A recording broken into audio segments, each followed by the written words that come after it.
अभी अमृत से और पर्यायवाची बनेंगे। अंशु का अर्थ याद रखिए, अंशु का मतलब होता है किरण। अंश से अंशु बना है, अंश मतलब हिस्सा, और किरण जो है वो ज्योति का या स्रोत का एक हिस्सा है, इसलिए किरणों को अंशु कहा जाता है। अंशु मतलब किरण, और किरण के और पर्यायवाची में रश्मि, प्रभा, ज्योति, दीप्ति ऐसा आप याद कर सकते हैं। और मयूख का मतलब भी किरण होता है, ये लीक से हटकर शब्द है, याद रखिएगा। मयूख मतलब किरण। अंशु का मतलब किरण, रश्मि का अर्थ किरण, प्रभा का अर्थ किरण, और मयूख का अर्थ भी किरण होता है। अब चंद्रमा की किरणें कहां तक आती हैं? धरती तक आती हैं। तो सीधे तौर पर यह माना जाता है कि वो अमृत लेकर आ रही हैं।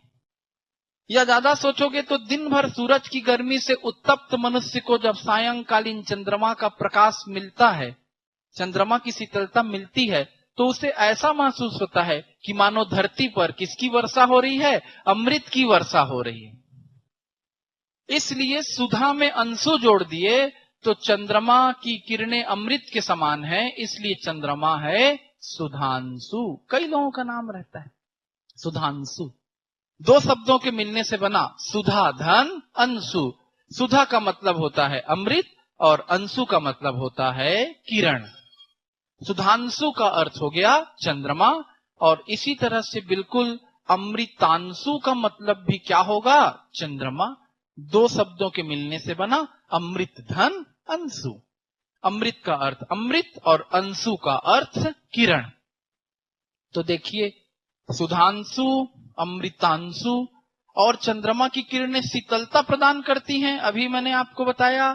तो हिम धन अंशु हिमांशु। हिमांशु का मतलब भी चंद्रमा।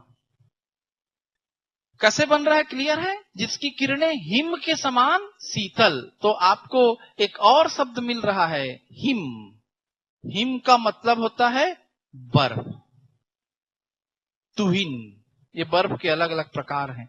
तुषार, तुषार यानी पाला, वो भी बर्फ का एक प्रकार है। पाला जहां पड़ता है वहां बर्बादी लाता है, फसल पे पाला पड़ गया। तो हिम यानी बर्फ, तुहिन, तुषार और पाला। ठीक, पाला पाला पाला मतलब जब रात को खूब ठंडक होती है तो खेतों में पाला पड़ता है, यानी खेतों में बर्फ जम जाती है, फसल नष्ट हो जाती है। ये भी बर्फ का एक क्या है? प्रकार है। और हेम का अर्थ होता है सोना, स्वर्ण ना। तो हिमालय पर्वत, ये देखिए अद्री का अर्थ है पर्वत। हिमालय पर्वत पूरी तरह से हिम से ढका हुआ है, इसीलिए उसे हिमाद्री और हिमालय कहते हैं। हिम मतलब बर्फ, आलय मतलब घर। जो बर्फ का घर है ऐसा पर्वत है हिमालय, हिमधन आलय। और जो हिम का ही पर्वत है ऐसा लग रहा है, हिमधन अद्री। हिमाद्री का मतलब भी हिमालय। जयशंकर प्रसाद की कविता है, हिमाद्री श्रृंग तुंग से प्रबुद्ध शुद्ध भारती, स्वयं प्रभा समुज्ज्वला स्वतंत्रता पुकारती। ऐसा सुने होंगे। वहां पर हिमाद्री का मतलब हिमालय, लेकिन हिमांशु का मतलब चंद्रमा, और हिमकर का मतलब भी चंद्रमा। आपको कंफ्यूजन से बचाने के लिए मैंने सारे शब्दों को बताया। आलय का मतलब घर, अद्री का मतलब पर्वत, अंशु का मतलब किरण, हिमांशु का मतलब चंद्रमा, हिमकर का मतलब चंद्रमा, हिमाद्री का मतलब हिमालय, सुधाकर का मतलब चंद्रमा, आकर का मतलब खजाना, सोम का मतलब मदिरा, सोम का मतलब अमृत, सोम का मतलब चंद्रमा। किसी को थोड़ा भी डाउट?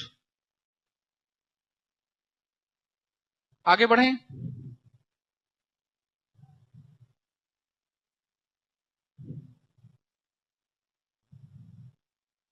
अब चंद्रमा के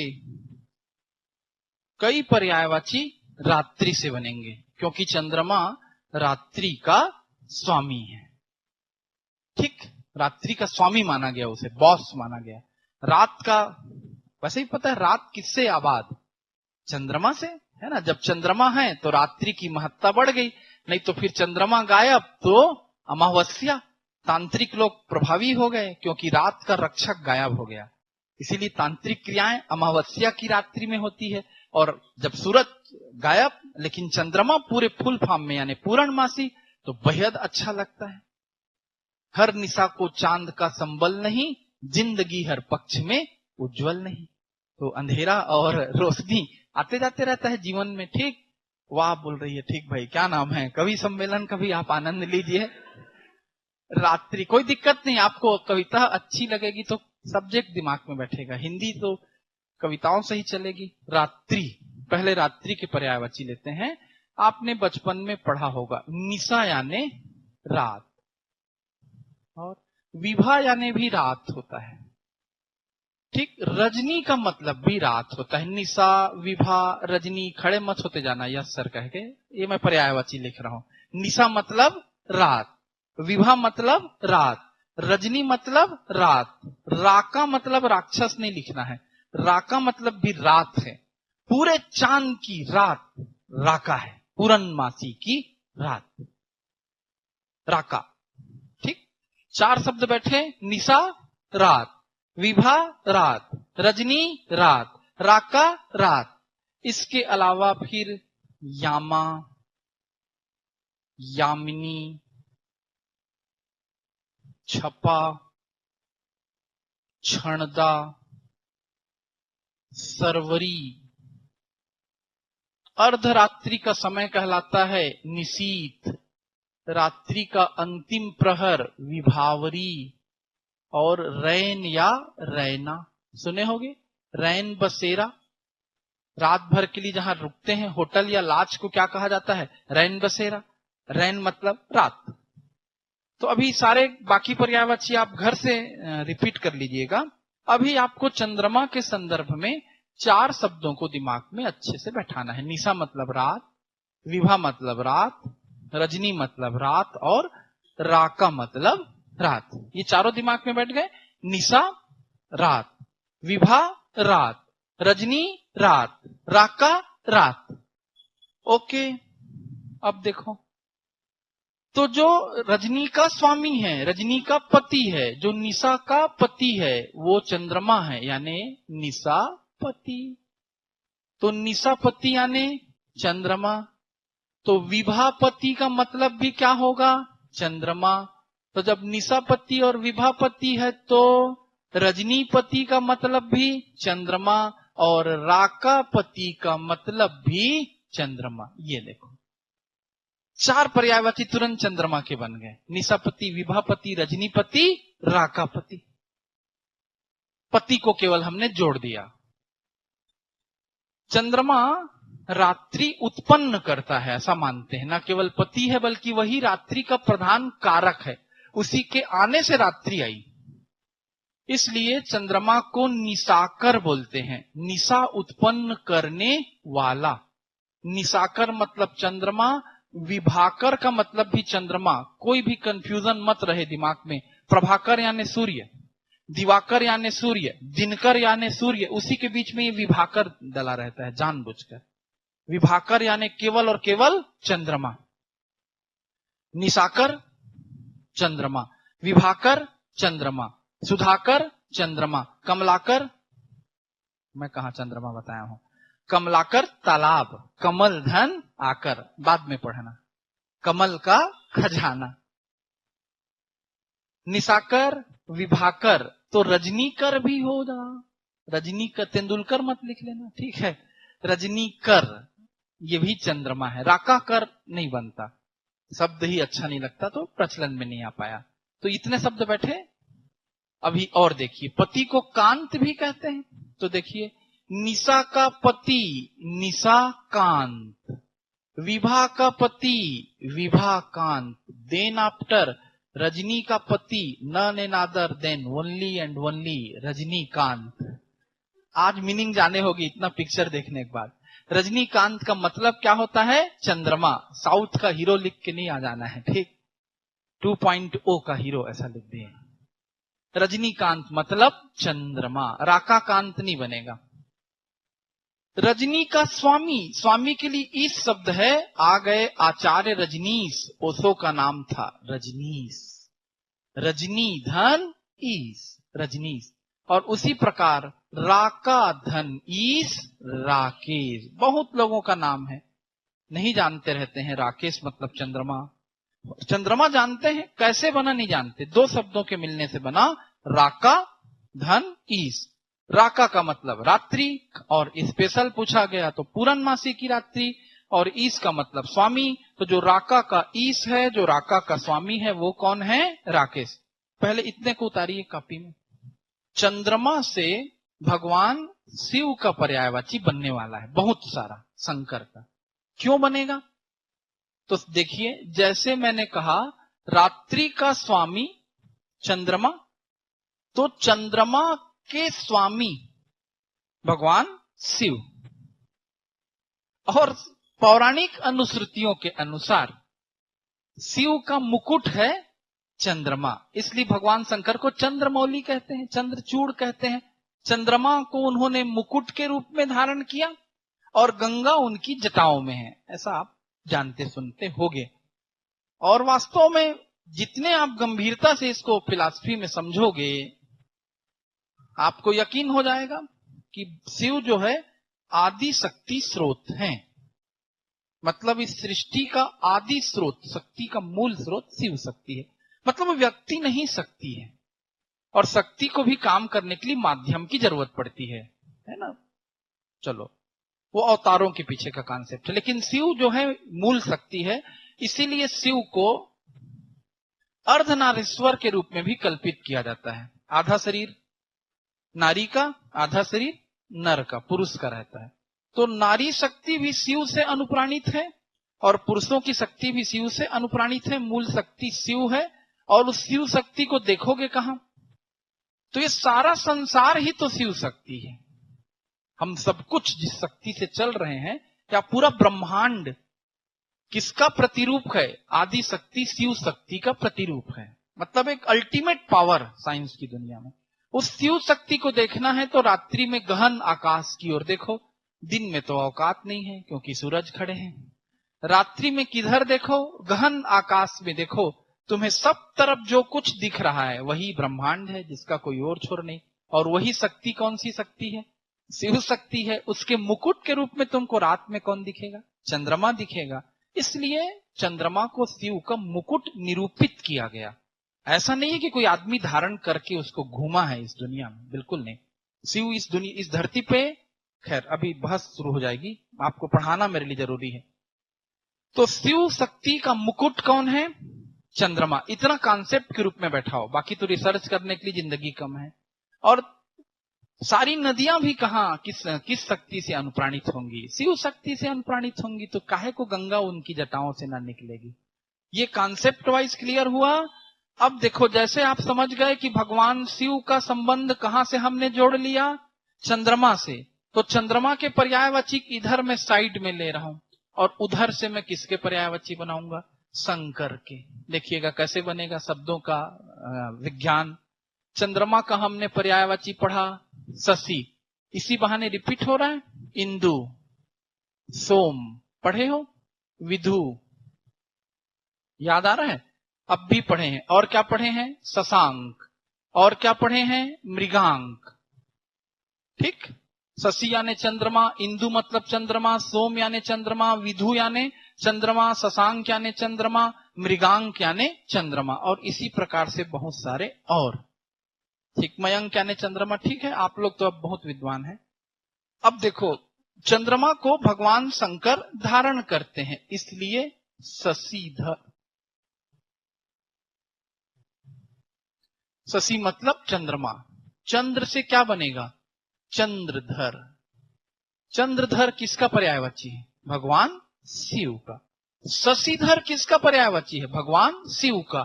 शशधर बोलने से चंद्रमा, लेकिन शशिधर कहने से भगवान शिव। अब भगवान शिव चंद्रमा के स्वामी हो गए। इस लिहाज से तो देखो, चंद्रमा के स्वामी चंद्रधन ईश चंद्रेश, चंद्रमा के ईश्वर चंद्रधन ईश चंद्रेश्वर, चंद्रमा के स्वामी चंद्रधन कांत चंद्रकांत। तो शशि के स्वामी शशिधन कांत शशिकांत।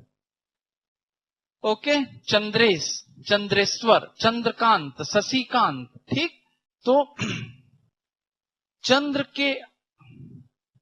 चंद्र को अपने मुकुट में धारण करने के कारण चंद्रमौली, चंद्रमा को अपनी चोटी में धारण करने के कारण चंद्रचूड़, चंद्रमा जिनके शिखर में है ऐसे भगवान शंकर चंद्रशेखर। जब वो चंद्रशेखर हैं तो उसी लिहाज से बिल्कुल शशांक शेखर। जब भगवान शंकर शशांक शेखर हैं तो मृगांक शेखर। जब वो मृगांक शेखर हैं तो शशि शेखर, और जब वो शशि शेखर हैं तो सोम शेखर। ठीक, जब भगवान शिव सोम के स्वामी हैं तो वही होंगे गुजरात के सोमनाथ। सोमनाथ का मंदिर किसका मंदिर है? भगवान शिव का। कैसे बना? दो शब्दों के मिलाने से बना, सोम धन नाथ। सोम के तीन अर्थ, मदिरा, अमृत और चंद्रमा। और चंद्रमा के स्वामी होने के कारण भगवान शिव क्या कहलाए? सोमनाथ कहलाए, सोमेश कहलाएंगे, सोमधन ईश, सोमेश्वर कहलाएंगे। अब आप जितना बनाते रहो बोर्ड कम पड़ जाएगा, पर्यायवाची खत्म नहीं हो। चंद्रेश, चंद्रशेखर, शशि शेखर, है ना? आप सुनते हो कि गंगाधर आए, शशि शेखर आए। भगवान शिव की जितनी स्तुतियां आप सुनोगे सब में इन शब्दों का प्रयोग होता है। क्लियर है ये कॉन्सेप्ट? शशि शेखर, चंद्रशेखर, चंद्रधर, चंद्रकांत, शशिधर, शशि में कांत जोड़ लो, शशिकांत। रजनीकांत कहने से चंद्रमा, पर शशिकांत कहने से भगवान शिव। थोड़ी भी समस्या आप महसूस कर रहे हैं, चर्चा करें, एग्जाम में बनना चाहिए। शशिधर चंद्रमा, चंद्रधर शशिधर शंकर, चंद्रधर शंकर, शशिकांत शंकर, चंद्रेश चंद्रेश्वर, चंद्रशेखर, चंद्रकांत, चंद्रमौली, चंद्रचूड़, सब कौन है? भगवान शिव। शशिकांत, सोमकांत, सब कौन है? भगवान शिव। शशिकांत दो बार हो गया, यहां पर सोमकांत कर लीजिए, सब भगवान शिव हैं। सोमकांत, सोमशेखर, सोमनाथ, सोमेश, सोमेश्वर। चंद्रमा से किसके पर्यायवाची बन गए? भगवान शिव के। और सुनना चाहते हो? वाह, जारी रखूं? ज्यादा होगा तो एक लेक्चर के लिए बहुत हो गया, बोल सकते हो, हिम्मत जब जवाब देने लगे। आगे पढ़ाऊं? पक्का?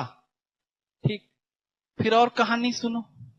भगवान शंकर का पर्यायवाची कामदेव से बनेगा। भगवान शंकर का पर्यायवाची पार्वती माता से बनेगा। ठीक, कामदेव के बारे में कुछ तो जानते होगे, बाबा रामदेव के भाई हैं, ऐसा तो नहीं जानते हो? कौन है कामदेव? भगवान शंकर ने अपना तीसरा नेत्र खोलकर कामदेव को भस्म कर। ये कितने लोग सुने हो? सुने हो? इसीलिए भगवान शंकर को त्रिनेत्र और त्रयंबक कहते हैं। ठीक, नहीं सुने होगे तो अभी सुनाता हूं। भगवान शंकर तपस्या कर रहे थे।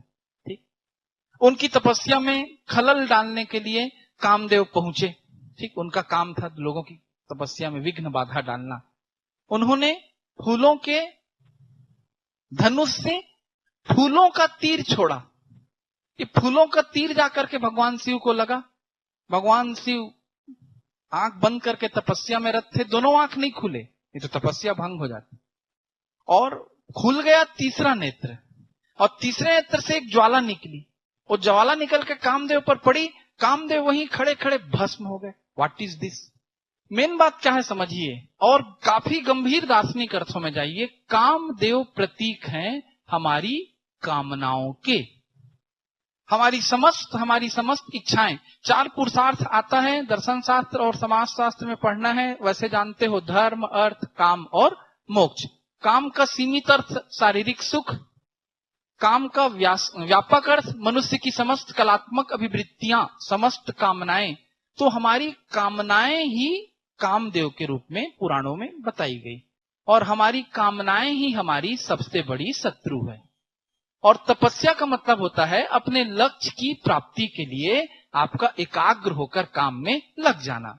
आपके लेवल पे यदि समझाया जाए तो आपका पढ़ने बैठ जाना, ये आपकी क्या है? तपस्या है कि नहीं है? 8 घंटे मैंने सरस्वती की पूजा की, अगरबत्ती नहीं घुमाना है, 8 घंटे पढ़ना है।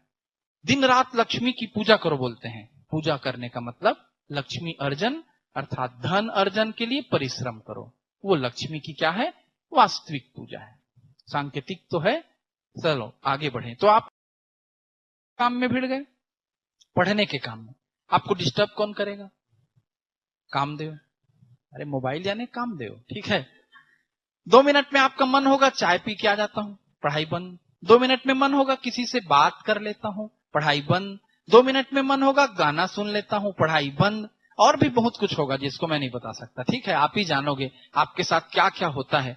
आपको आपके लक्ष्य से कौन हटकाता है, कौन भटकाता है? आपकी समस्त इच्छाएं और बड़े प्यार से भटकाती हैं।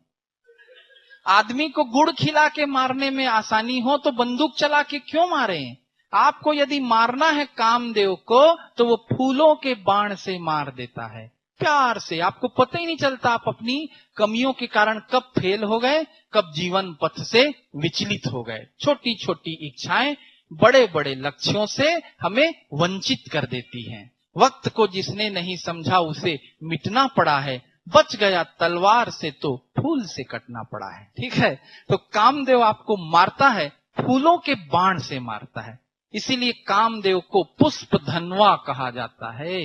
इसके पास पुष्प का धनुष है और फूलों के ही बाण हैं।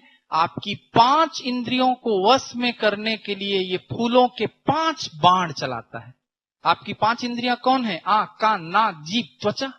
जीभ खाने के लिए भागेगी, आंख कुछ ना कुछ देखने के लिए भागेगा, त्वचा स्पर्श के सुख की ओर भागेगी, कानों को तो कुछ ना कुछ सुनना ही पसंद है, और जीभ के बारे में मैं क्या बोलूं, नाक के बारे में क्या बोलूं। तो आपकी 5 इंद्रियों को वश में करने के लिए कामदेव फूलों के धनुष से फूलों के 5 बाण चलाएगा, उसका काम हो जाएगा। आप डिस्टर्ब हो गए। और यदि कामदेव को जीतना है तो आपको तीसरा नेत्र खोलना पड़ेगा। वो तीसरा नेत्र है आपके ज्ञान का नेत्र, आपके विवेक का नेत्र, आपकी प्रज्ञा का नेत्र, आपके इंट्यूशन का नेत्र।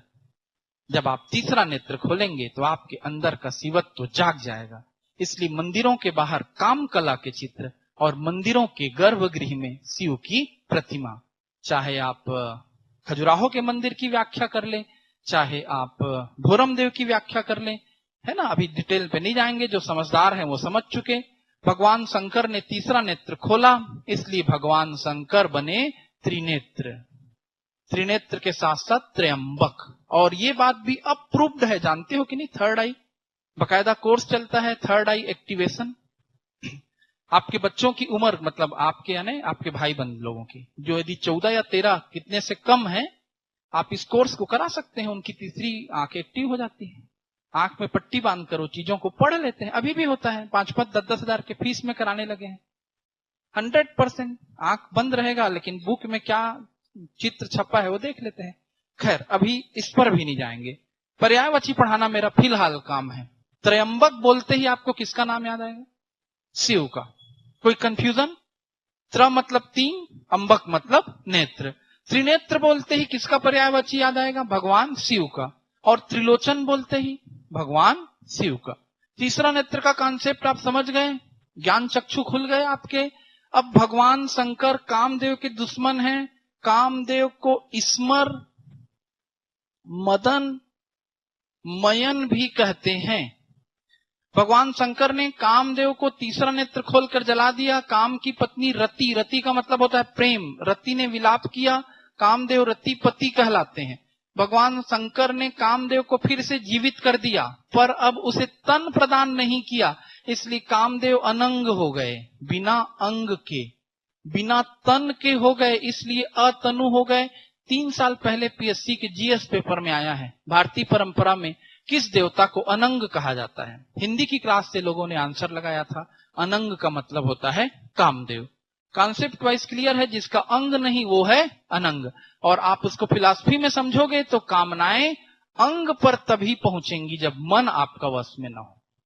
शरीर पर असर तभी होता है इच्छाओं का जब मन हमारे नियंत्रण से बाहर होता है। तो कामदेव बेसिकली कहां सीमित है? कहने के लिए वो तन पर सीमित है, लेकिन बेसिकली वो मन पर अटैक करता है, मन में ही पैदा होता है। मनः धंज मनोज, मनोज का मतलब भी कामदेव। जैसे सरह धन ज, सरोज का मतलब होता है कमल, बिल्कुल उसी तरह मनः धन ज, मनोज का मतलब कामदेव। और सरोवर में पैदा होने के कारण कमल सरसिज कहलाता है, मन में पैदा होने के कारण कामदेव मनसिज कहलाता है। धरी न काहू धीर, सबके मन मनसिज हरि, जे राखे रघुवीर, ते उभरे ते ही काल में। मनसिज मन को हर लेता है, मनसिज मनोज, मदन, मयन, रतिपति, अनंग, अतनु, स्मर, ये सब किसके पर्यायवाची हैं? कामदेव के। और देखिए अरि का मीनिंग दिमाग में बैठा लिए, लास्ट है, फिर कल और भगवान शिव पर चर्चा करेंगे। अरि का मतलब होता है शत्रु, ठीक, अरि मतलब शत्रु। अब ये अरि शब्द जहां जहां जुड़ेगा हिंदी में, वहां वहां उसके शत्रुओं का वो परिचय देगा। कामदेव के शत्रु हैं भगवान शिव, इसलिए काम धन अरि भगवान शिव कहलाए कामारी। मनमथ के शत्रु हैं भगवान शिव, इसलिए मनमथ धन अरि, कामदेव का एक पर्यायवाची है मनमथ, और मनमथ के शत्रु होने के कारण भगवान शिव कहलाते हैं मनमथारी। आपने रुद्राष्टक सुना होगा, प्रसीद प्रसीद प्रभु मनमथारी, ठीक है। कलातीत कल्याण कल्पांतकारी, सदा सज्जनानंद दाता पुरारी, चिदानंद संदोह मोहापहारी, प्रसीद प्रसीद प्रभु मनमथारी। मनमथ के शत्रु हम पर प्रसन्न होइए। मनमथ धन अरि मनमथारी। मैं धीमे कर देता हूं क्लास को, ठीक। कामदेव के पर्यायवाचियों को दिमाग में बैठा लिए। पुष्प धनवा कामदेव, पंचसर कामदेव, स्मर मदन मयन मनोज मनसिज मनमथ अनंग अतनु कामदेव। रति के पति होने के कारण रतिपति कामदेव। कामदेव के शत्रु होने के कारण भगवान शंकर कामारी मनमथारी। मनोज के शत्रु होने के कारण मनोज धन अरि मनोजारी। त्रिपुर नामक राक्षस के शत्रु होने के कारण त्रिपुर धन अरि त्रिपुरारी, ठीक। पार्वती माता पर्वत की पुत्री हैं, इसलिए उन्हें पार्वती कहा गया। अभी कॉन्सेप्ट में बिल्कुल नहीं बता रहा हूं, बाद में बता दूंगा, समय नहीं है, आज क्लास का समय समाप्त होने वाला है। पार्वती को भूधर की बेटी होने के कारण भूधर सुता कहा गया। सुता यानी बेटी, भूधर यानी पर्वत। अद्रि का मतलब भी पर्वत है, अद्रि की बेटी होने के कारण अद्रिजा। शैल यानी पर्वत, शैल की बेटी होने के कारण शैलजा। शैल कन्या, शैल पुत्री, शैल तनया, तनया मतलब बेटी। ये सब शैल शब्द से किसका पर्यायवाची बना? पार्वती का। फिर उमा इनका नाम रहा कभी, सती भी इनका नाम है। उमा किसका पर्यायवाची? पार्वती का। सती किसका पर्यायवाची? पार्वती का, ठीक। तो भूधर सुता, अद्रिजा, शैलजा, शैल कन्या, शैल पुत्री, शैल तनया, उमा, सती। अपर्णा भगवान शिव के लिए तपस्या करते समय पार्वती बहुत दिनों तक पर्ण खाकर रही, फिर उन्होंने पर्ण खाना भी बंद कर दिया तो अपर्णा कहलाई। अपर्णा मतलब पार्वती, उमा मतलब पार्वती, ठीक है। सती मतलब पार्वती। मैन सुता, इनकी माता का नाम मैना था, मैन सुता मतलब पार्वती। हिमवंत कन्या, ज्यादा हो जाएगा। इनके दो बेटे हैं, स्कंद और हेरंब, मतलब गणेश और कार्तिकेय।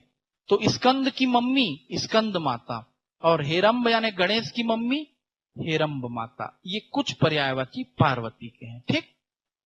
क्यों बताया हूं? क्योंकि पार्वती से भगवान शिव का पर्यायवाची बनेगा। पार्वती माता को भवानी भी कहते हैं। अब देखिए, भगवान शिव उमा के पति हैं, इसलिए उमापति। गिरि मतलब पर्वत, तो गिरि से जन्म लेने के कारण पार्वती का एक पर्यायवाची गिरिजा बना।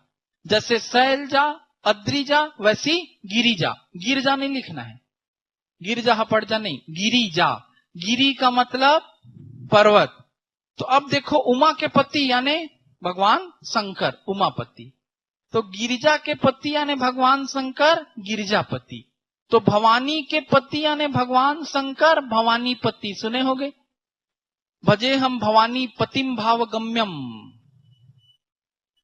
उमापति गिरिजापति, उमा के कांत उमाकांत, उमा के ईश उमेश, सती के ईश सतीश। नाम बहुतों का रहता है सतीश, नहीं जानते भगवान शंकर का नाम रखे बैठे हैं। इसके अलावा हर यानी शंकर, भोलेनाथ यानी शंकर, आशुतोष यानी शंकर, वैद्यनाथ यानी शंकर, जिसमें आशुतोष को याद रखना, आशु मतलब शीघ्र और तोष मतलब संतुष्टि, जो बहुत